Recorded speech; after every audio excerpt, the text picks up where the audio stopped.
జాతిని జాగృతి పరచడం కోసం తను ఎంతో కష్టపడి అహర్నిశలు కష్టపడి ఒక కార్యక్రమాన్ని చేపట్టడం జరిగింది. అందులో భాగంగా సేవాలాల్ మహారాజ్ గారి సప్తా నిర్వహించడం. ఇది 7 రోజుల ప్రోగ్రాం.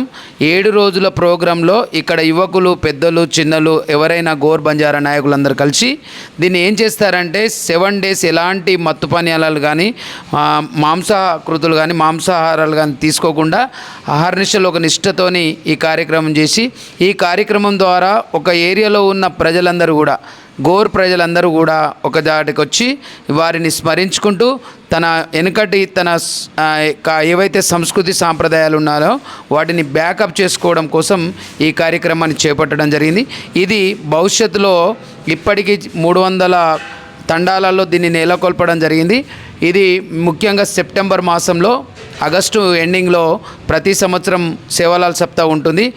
దీన్ని గోర్ బంజారాలందరూ కూడా తమ తమ తండాల్లో ప్రతి సంవత్సరం ఆగస్టు ఎండింగ్లో సెప్టెంబర్ మొదటి వీక్లో సేవాలాల్ సప్తాను నిర్మించుకొని ఆడ ఒక సప్తాని ఏర్పాటు చేసుకొని సేవాలాల్ని స్మరించుకుంటూ పూజలు చేసుకొని హోమం చేస్తూ అందరికీ ఆరోగ్యాన్ని కల్పించాలని కోరుకుంటున్నా. జై గోర్, జై సేవాలాల్, జై హింద్. ఇంకొకటి ఏంటంటే సేవాలాల్ ఎంచుకున్న మార్గం ఏదైతే ఆ మార్గాన్ని ప్రతి ఒక్కరం ఆచిస్తూ తను ఏదైతే అనుకున్నాడో సనాతన ధర్మం లాంటిది ఈ రోజులలో వస్తున్నది.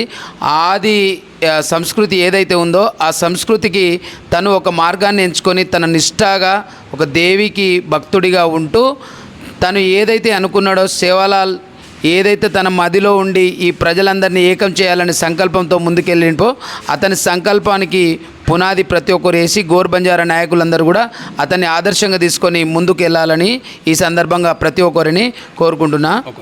ఈ ఆది భారతీయ సంస్కృతిని అందరం కలిసి కాపాడుకుందాం. సేవాలాల్ సన్మార్గంలో అందరం ముందుకు నడుద్దాం.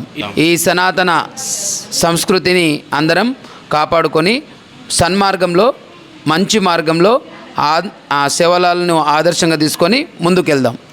జై గోర్, జై సేవాలాల్.